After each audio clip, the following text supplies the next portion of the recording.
আসসালামু আলাইকুম রহমতুল্লাহ বরকাতুহু। তে বন্ধুগণ, আশা করি আল্লাহ পাকের রহমতে সকলেই সহি সালামত আছেন। তে কবি গাজী আক্কাস আলী ইউটিউব চ্যানেল 017140885009 এর পক্ষ থেকে আপনাদের সকলের প্রতি রইল একান্ত আন্তরিক শুভেচ্ছা ভালোবাসা। তে বন্ধুগণ, এখন আপনাদের সামনে যে বয়ানটা রাখবার চেষ্টা করব, বয়ানটার নাম হলো ভোট দিব কাহাকে। বয়ানটার নাম কি? ভোট দিব কাহাকে। এই যে সামনে যে গণভোট আসতেছে না, এই যে জাতীয় ভোট, ওই ফেব্রুয়ারি 12 তারিখে, সেই উপলক্ষে বলা হইতেছে যে ভোট দিব কাহাকে। ভোট দেয় কি? ভোটাররা দেয়। ভোট যে দেয়, ভোট যে নেয়, কথাটাই বোঝা যায় যেখানে গণতন্ত্রের চর্চা আছে। যে দলকে ভোট দেবে সেই দলেরও গণতান্ত্রিক চর্চা আছে। যে ভোট দেয় দেখে শুনে তারও গণতন্ত্র সম্বন্ধে ধারণা আছে।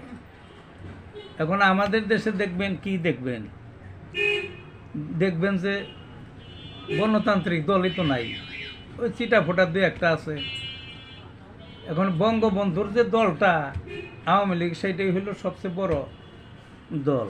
বঙ্গবন্ধু গঠন করে থয়ে গেল, তার বংশধরই ওটার প্রধান।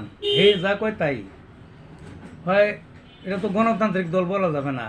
ওই হয় স্বৈরতন্ত্র, হয় রাজতন্ত্র, হয় পরিবারতন্ত্র বলতে হবে। ওই বিএনপিরও তাই। জিয়ার রহমান গঠন করে গেলেন, তার পরিবারই এটা পরিচালনা করতেছেন পুরাপুরিভাবে। বংশতন্ত্র, রাজতন্ত্র বা যেটাই বলেন, পরিবারতন্ত্র।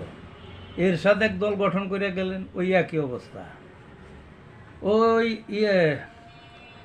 ভোলায় নাজিউর রহমান এক নেতা ছিলেন, এক দল গঠন করে থেকে গেছেন, তার ছেলে আন্দালিব পার্থ ওই দলের প্রধান। ওই একই অবস্থা।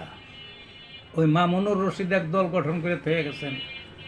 মামুনুর রশিদ নয়, মামুনুর রশিদের পিতা মৌলানা আজিজুল হক, প্রখ্যাত আলেম, দল গঠন করে থেকে গেছেন। ওই তার পুত্র মামুনুল হক এখন ওটার নেতা পরিচালনা করতেছেন। এরকম যে কটাই যাইবেন দেখবেন যে সবই পারিবারিক দল বা রাজতান্ত্রিক দল বা ওই স্বৈরতন্ত্র যেটাই বলেন, মানে ওই বংশের থেকে যে করছে ওই বংশালারাই ওইটারে লাড়াচাড়া করে নিজের সম্পদ হিসাবে। তারাই প্রধান, সেই যা কয় তাই। নাম গণতন্ত্র। দলের মধ্যে গণতন্ত্র নাই। দলে গণতন্ত্র দেখা যায় একমাত্র জামাতে ইসলামের। গোলাম আজম দল করে ধুয়ে গেছেন, কিন্তু তার বংশের কেউ নাই। এখানে গণতান্ত্রিক প্রক্রিয়া, নেতা নির্বাচিত হয় প্রত্যেকটা স্তরে স্তরে। আর এনসিপি